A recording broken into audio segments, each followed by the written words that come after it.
Welcome back. Today I'm going to attempt to cook an Ethiopian dish with Moroccan cookware called Tangia. I have freshly butchered lamb. You might think it's fatty, but that's part of the flavor.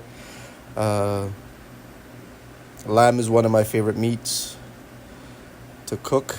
A lot of people think it's gamey or has a gamey taste. I don't mind it. I actually prefer the gamey taste. Working on this knife here, I think I definitely need a new knife.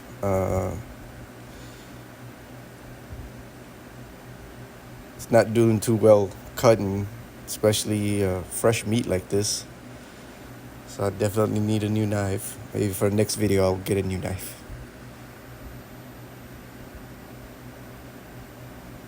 So basically what I'm doing is chopping the meat, slicing, dicing it enough to where I can fit it in the vessel.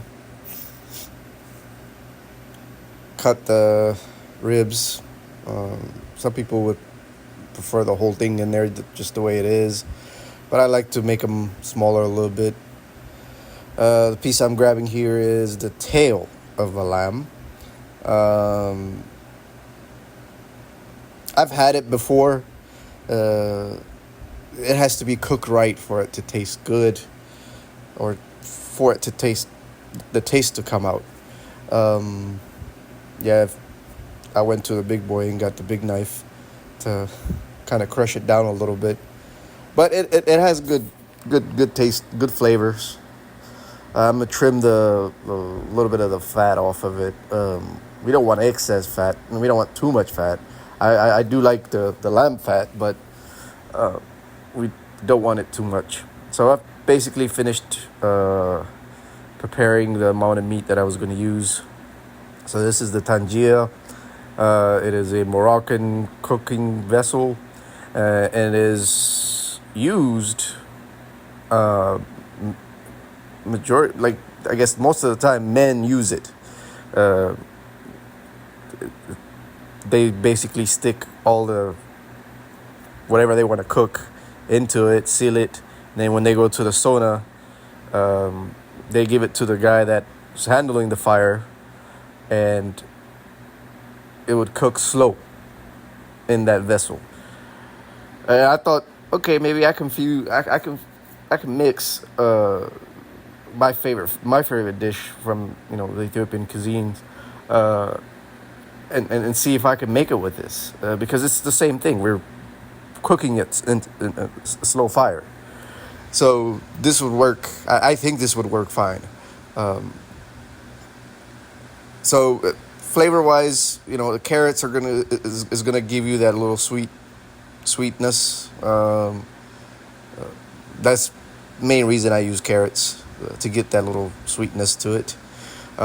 Ethiopian dishes are heavy onion consumers. They use a lot of onion, so I'm doing half the onion here, just dicing it.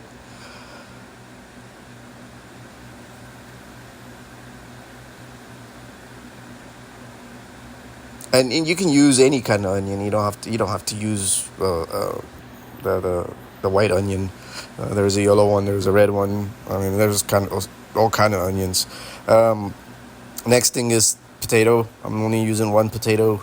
I do like to use potatoes because it thickens the stew or the mix. And also it's another body on top of the meat, and also it soaks in the flavor as well of that's produced from all the other ingredients.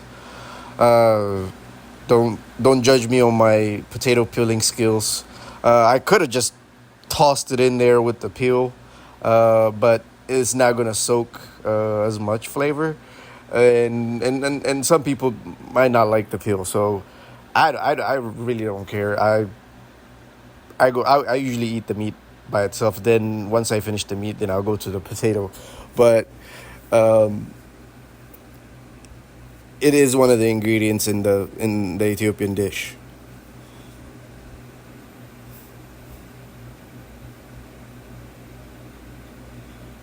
Some dice it just enough. I mean, it doesn't have to be perfect or anything. Just cut it enough to where you can get enough distribution inside the pot.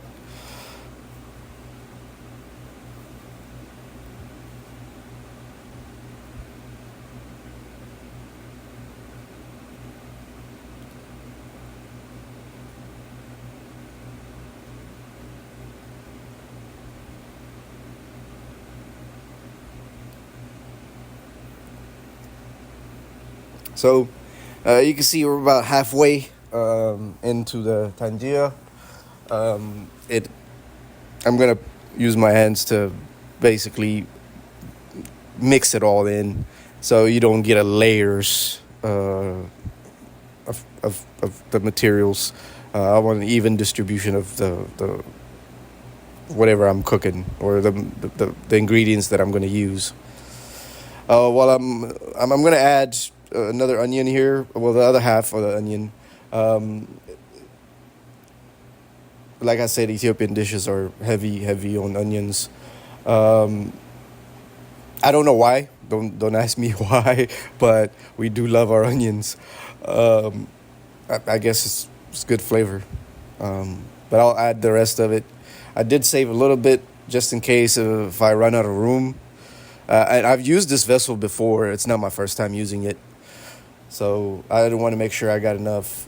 And also, for those people that don't like the gamey taste, the best way to get rid of it is not garlic. Sorry, ginger.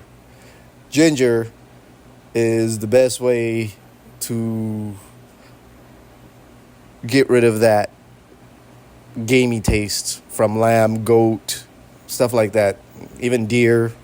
I personally love ginger, and it is part of the original. I mean, the Ethiopian cuisine's ingredients is one of the ingredients.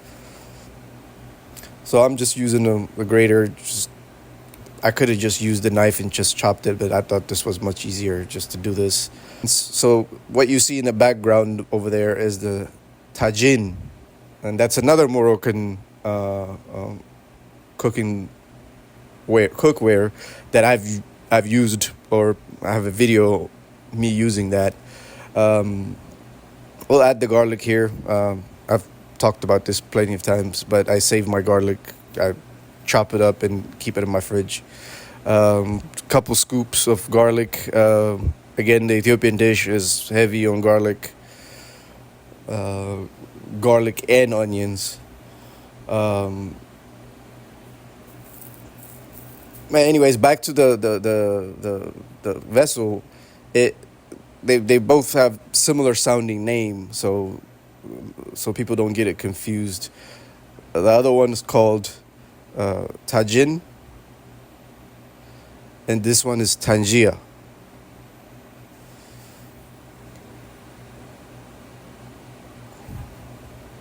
Add our peppers. In this case, I'm using jalapenos, or I think it's serrano peppers, but same difference. They all taste the same to me. The spice I'm using here is called 7 spices. So we buy the big containers and put them in this little small containers. Well, not really small, but smaller containers. You can go on Amazon, or you can go to any Middle Eastern stores, and you'll find that 7 spice package. So here I'm mixing up turmeric and coriander powder.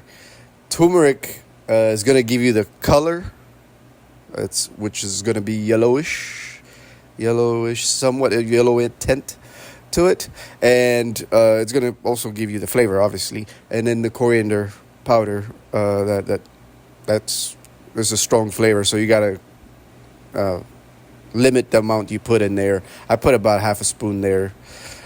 Salt, you add your salt. In the Moroccan setup, is not much ingredients, maybe 4 or 5 ingredients, and they just stick them all in. They don't even, you know, not this much spice. But the Ethiopian, the KeKel it's a long process. So I realized that the meat I have doesn't have a lot of bone, and KeKel, a lot of the flavor comes from the bone as well. So that's why I added a little bit of bone broth to compensate for the lack of bone in my meat that I put in there. And so I shook it up, basically make sure that bone broth got down there. But I was kind of questioning to see if I put enough bone broth. You don't have to put the bone broth, but I like the flavor from the bone broth, so that's why I put it in there. So you take a piece of foil or cloth or whatever you want that could. I prefer the foil. Much easier to take off, and you can just throw it away when you're done or reuse it for next time. But just seal the top as much as you can.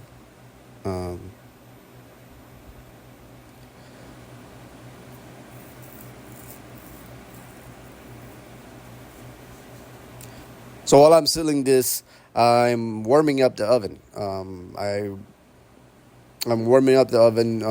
I don't want it to get to the temperature that I want it to be before I put it, because it'll crack. I didn't want to crack the vessel. I want the vessel to warm up with the oven as well. So I just turn it on. You couldn't see it in the camera, but it's behind me. So I have it sealed.